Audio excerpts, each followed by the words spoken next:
Hello, my name is Jenna Beardness. I am the Director of Market Development for the North Dakota Soybean Council, and I'm going to talk to you about biodiesel and renewable diesel markets for North Dakota soybean farmers. The first thing I want to talk about is that biodiesel and renewable diesel are not the same thing. They are two different fuels. They are made from the same feedstocks, but the process in which they are made is much different. Biodiesel is made by adding alcohol to a fat or oil to produce biodiesel and a byproduct of glycerin. Renewable diesel is a two-part process. It begins by adding hydrogen to the fat or oil to make a saturated hydrocarbon and a few other byproducts. That saturated hydrocarbon is then isomerized to make renewable diesel. Biodiesel is a lower cost product to make. Renewable diesel is a higher cost product, mostly because of the capital costs. That's why in the industry right now, you're seeing a lot of existing petroleum plants being modified to make renewable diesel. It tends to make that cost a bit easier. Biodiesel is a low temperature, low pressure process. Renewable diesel is a high temperature, high pressure process. The catalyst handling is a bit different as well in the process. Biodiesel has catalyst added to each batch and can be washed out. However, renewable diesel catalyst stays in process, which again contributes to the higher costs. Both fuels are low sulfur, zero aromatic, and high cetane, with renewable diesel being higher cetane than biodiesel. Biodiesel has oxygen remaining in the fuel, whereas renewable diesel has nearly all of the oxygen removed. But if there's one thing you take from this slide in terms of fuel use and why they're different, biodiesel is often blended with petroleum diesel. So you'll hear of blends called B20, B5. This indicates the percent of biodiesel in the blend. So a B20, for example, would be 20% biodiesel, 80% petroleum diesel. Renewable diesel, however, is nearly chemically identical to petroleum diesel and has no blending required.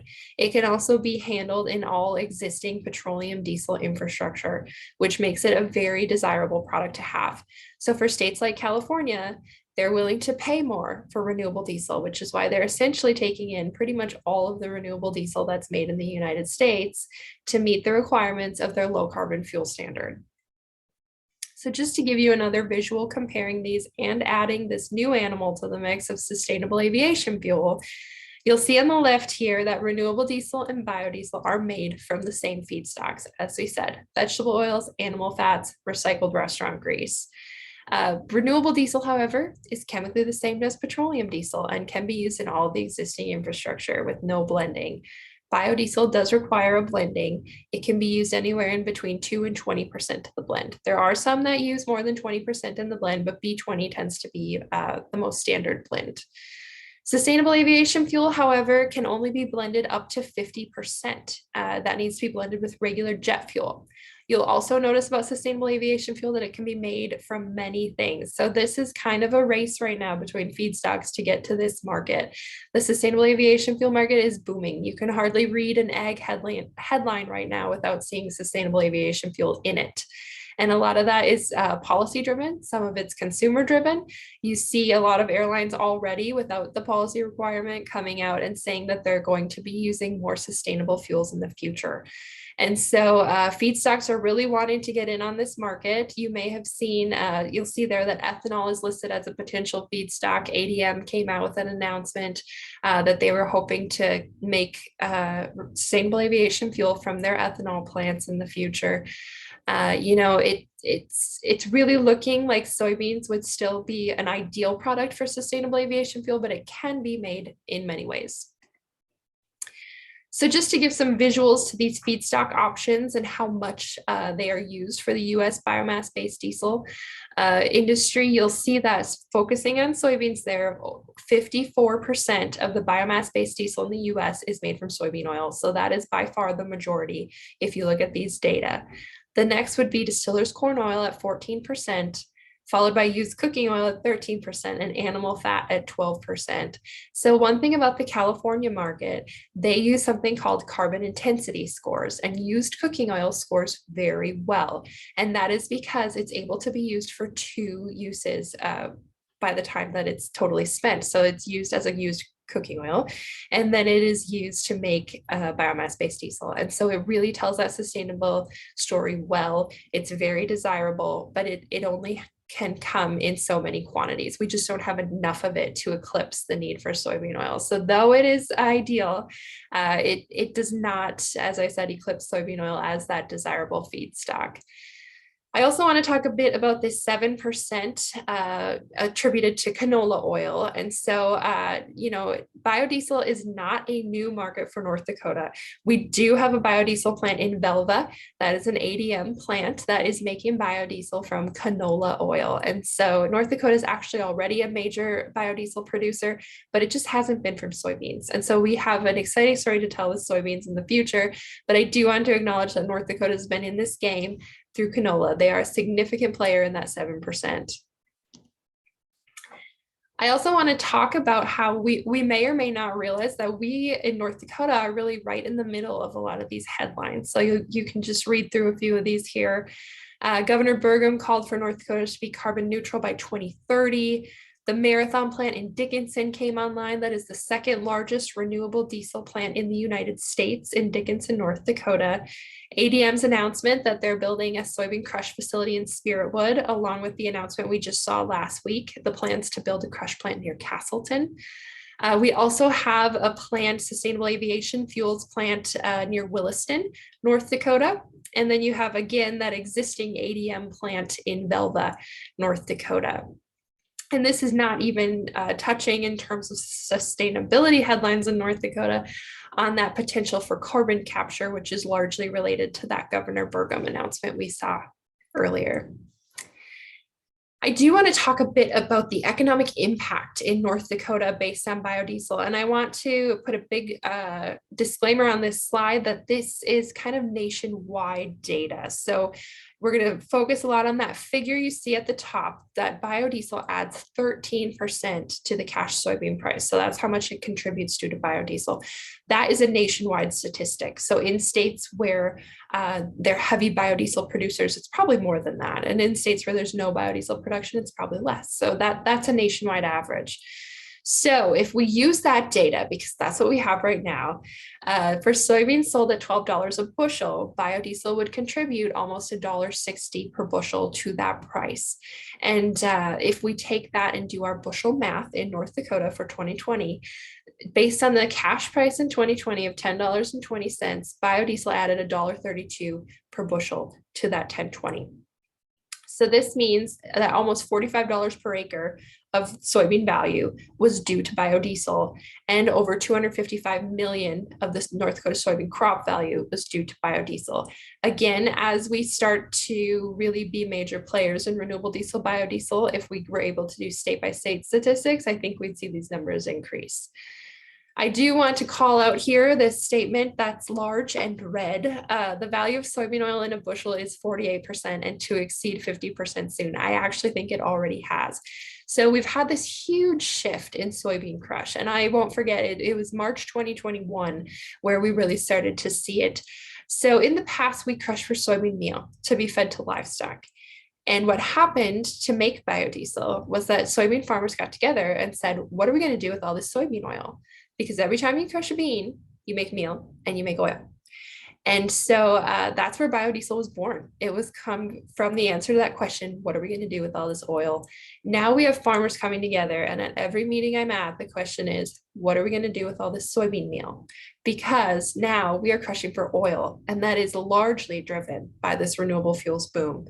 And so you're going to see what's good for livestock producers in the US, much more affordable soybean meal prices. And so, especially in North Dakota, we have these at least one crush plant coming online. If you've been thinking of putting in a pig barn, now is a good time to run those numbers. And also you see an increase in the value of animal fat. We talked about that as a potential feedstock for these renewable fuels as well. And so, this is just really a win for North Dakota if we can capitalize on these markets. It's a win in terms of the economic impact on the state. It's a win for livestock producers. It's obviously a win for soybean producers. It's just a very exciting time. And so this is a map I really like to show. This is an illustration of the biodiesel plus all proposed and already running renewable diesel plants in the US. So in orange, you have renewable diesel, and in blue, you have biodiesel. The size of the dot corresponds to the capacity of the plant. So I said earlier that Dickinson is the second largest renewable diesel plant in the US. You can see if you look at the size of these orange dots, it's not going to be that way for much longer if all of this comes to fruition. Now, a big asterisk by that statement, because with the price of soybeans, these plants may not all have figured in a potential of $13 soybeans in order to run these plants. And so we may see some of these announcements pull back, and that's kind of to be expected. But the overall trend of growth in the industry will still remain so long as the demand is there. And so if we look at North Dakota specifically, you see that larger orange dot, that is the Dickinson plant. It is running at full capacity at this time. You'll see that orange dot up by Williston. That's the proposed sustainable aviation fuel plant. And that blue dot that would be the Velva plant, the existing biodiesel plant, which again is running canola oil for biodiesel. So if we're going to see a big increase in capacity, the question is, where is all of the feedstock going to come from? So Farm Journal last fall predicted that with all of this capacity in renewable fuels coming online, with the existing 90 million acres in 2022 of soybeans, we're going to need to add by 2024 another 30 million acres to make 120 million acres in order to meet all of this demand due to renewable diesel. And so the question is, where are those 30 million acres going to come from? You know, they're probably not all going to come from new farmland. So we are probably going to see shifts in planting decisions of farmers. We may need to see shifts in breeding technology so that we can grow soybeans maybe in places we didn't before or in higher yields than we did before. It's really going to be an interesting time over the next several years to see how we meet this demand in the soybean industry. And then to speak on the future of the biodiesel renewable diesel industry, you can see I have two graphs here, one from StoneX, one from CHS. So the StoneX graph is the blue and orange here, and the blue is biodiesel, the orange is renewable diesel. And so this is a little bit old. You can see that 2020 data is not solid on here at the time this was released, but I think it still tells a good story. That renewable diesel growth is just really about to become something we haven't seen before. And also that renewable diesel isn't new. We were making it in 2011. It's just the degree of the demand that we're seeing is new, and it's only expected to increase, and it's actually expected to overtake the biodiesel industry. Also, just honing in on renewable diesel, this graph here in orange is from CHS, and that maps out the existing capacity, the capacity under construction, and the proposed or announced capacity, and the timeline at which that capacity is scheduled to hit. And so, as you can see from here, capacity and demand is expected to boom. And so a question I get a lot is, what's driving this? Is it policy or is it consumer demand? And my answer is yes, because you have really both, and they're both playing off of each other, and they're both accelerating the demand that we're seeing. So you have the policy demand in, you know, not only what's coming from the current administration in the White House, but these state policies, these low carbon fuel standards in California that has been around for a long time. The low carbon fuel standards now in Washington, Oregon, you're hearing talk of a potential Midwest low carbon fuel standard. Those are not executive orders that can be changed easily. Those are in place. And so that seems to be solid demand. Also, you have consumer demand. You know, I fly a lot for my job, and I see these ads in the airports talking about these airlines saying, we will move toward more sustainable fuel. You know, when you purchase your ticket now, it tells you what your carbon contribution of your flight is. You can even, in some cases, pay more to offset your carbon contribution for that flight. And, you know, the airlines are doing this because their customers are telling them that they expect them to do it. And so it's really a combination of consumer demand, and it's a combination with policy demand. And again, the two of them working together are accelerating this more quickly than if you just had one or the other. So another question I get a lot is, what about electric vehicles? What is the future of liquid fuels when we're all going to go electric anyway? And so one easy answer in soybean for that is that we are diesel, we are not gasoline. And so really it's going to take a while to electrify these industries. And so I'm going to put these up on the screen. Some of our major industries for diesel are freight rail locomotives, heavy duty trucks, cargo handling equipment, boat and barge. None of these are easily electrified. Not impossible, but not easy, and not something that's going to be done overnight. And so, that's one thing that we, in terms of liquid fuels for soybean biodiesel, have on our side for sustainability of the market, is that a lot of our industries just can't electrify easily. To put more data to that, there's going to be cost limitations. A Class 8 electric truck is 2.5 times more expensive than a Class 8 diesel truck. So it's going to take money. It's going to take new technology. If you look at that pie chart there, our current electrical grid, over 60% comes from fossil fuels, less than 20% from nuclear, and less than 20% from renewable. And so if the goal is sustainability, there's going to need to be some technology advancements there. Also, just general limitations of infrastructure and fleets. The turnover for a fleet is 5 to 15 years. It's not something where by a certain year, all fleets are going to have completely turned over. It's just something that's going to take time. And I think that's something that, people are being reasonable about. Even in the lower right-hand corner of the slide here, it says California predicts themselves that only up to 20% of Class 7 to 8 trucks will be electric zero emission by 2040. And so these liquid fuels can coexist with electric when it comes to diesel. It is really the position of the soybean industry is, if electric's coming, there's going to need to be some liquid fuels in some of these industries for some time. And that is really a role that biodiesel is poised to fill. And that's a market for the next several decades that we can really take advantage of for soybean farmers. Another thing I get a lot when I talk, especially to farmers, is, I point out this is not your mother's biodiesel. You may have been an early adopter, which is great. I love that decades ago you were an early biodiesel adopter, but maybe you didn't have the best experience. And a lot of that comes from the fact that the product in the industry had not matured yet. And now we are there and we are beyond mature. We have something called this BQ 9000 program. It's a national biodiesel accreditation program, which ensures that biodiesel meets the ASTM standards for biodiesel. They also have a quality systems program to help with all of the aspects that you see here. And so it really ensures that the fuel you're getting is a good product and that you're going to have a good experience. Another thing that we learned is that, the feedstocks used to make biodiesel for the South are not the same as the feedstocks that should be used to make biodiesel for the North. And a lot of that has to do with our cold climate. So with maturity of the industry, we've learned these things and we have more than corrected them. And so I would encourage you, if you had a bad experience in the past, I'd encourage you to give it a try again. This is a farmer-owned fuel. It's something that farmers came up with in response to what was a market issue at the time, but is no longer a market issue. So we really would encourage you to use your fuel. And to do that, that's a major initiative of the North Dakota Soybean Council. So with your checkoff dollars, we are providing these Fueling Your Farm series. We are going around the state of North Dakota to each soybean growing district to provide a workshop on fuel on the farm. And so you'll notice I said fuel on the farm, not necessarily biodiesel on the farm.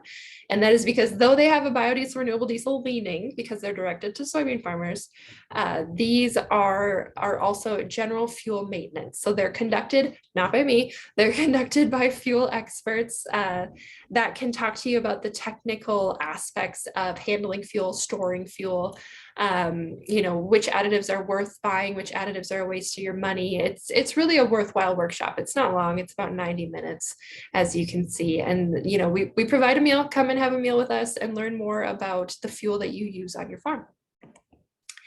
I also want to mention, again, this is a major initiative for the North Dakota Soybean Council to get farmers comfortable using their fuel. Now is a great time to make the switch to biodiesel. Even if you've done it before and you didn't have the best experience, give us a chance to have you try it again. And we're actually going to provide you a fuel rebate for doing it. You can get up to $1,500 per person.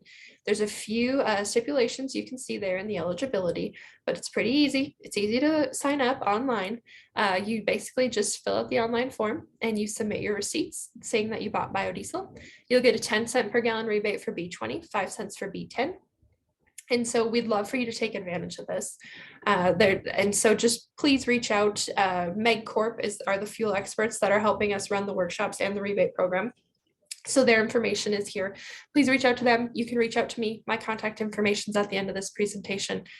We'd love to have you using biodiesel and feeling comfortable using it.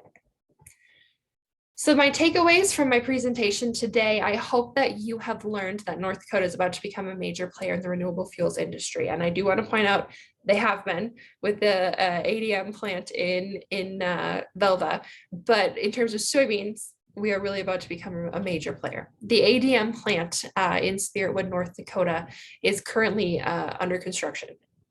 That plant is poised to take 25% of the annual soybean crop to be crushed in the state of North Dakota each year. So that's a significant plant. Every bit of the oil that comes out of that plant will go to Dickinson, to the Marathon plant, to become renewable diesel. So again, Marathon at this time is the second largest renewable diesel producer in the US. We also have that proposed sustainable aviation fuel plant near Williston. So these are about to be significant renewable fuel contributors in the US.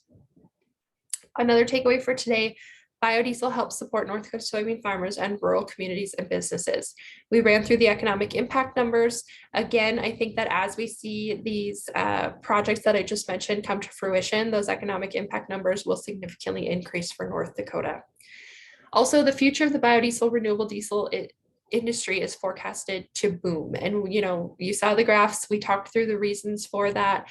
All indications are that this is about to become a significant industry for soybean farmers, and it's very exciting. So if you have any questions about anything I talked about today, largely what I covered today was markets. My phone number is here. You can reach me at the Soybean Council. If you have technical questions about how to use biodiesel, I am not your girl for that, but I know who is. And so you can either contact me and I'll connect you with our technical experts, or you can call directly the diesel helpline. The diesel helpline is something that, again, we pay for with checkoff dollars. That you can call for any fuel questions that you may have. These are fuel experts that answer this line and will guide you through any questions. Along with the helpline comes, again, if you're thinking about taking biodiesel for the first time at your farm, or you haven't taken it in a while and you want to take it again, along with the helpline comes tank testing. So it's paid for you to have your tanks tested and to have these experts come out and talk you through how to get ready for biodiesel and how to manage it. Maybe if anything needs to change from what you were doing, they'll walk you through that. And again, it's of no cost to you. And finally, I just want to thank the National Biodiesel Board for a lot of the statistics and data in this presentation. They have been a great partner of the Soybean Council in making sure that these markets are here for North Dakota soybean farmers. And so with that, I want to thank you for your time. And I hope that you will reach out with any questions that you have about these industries.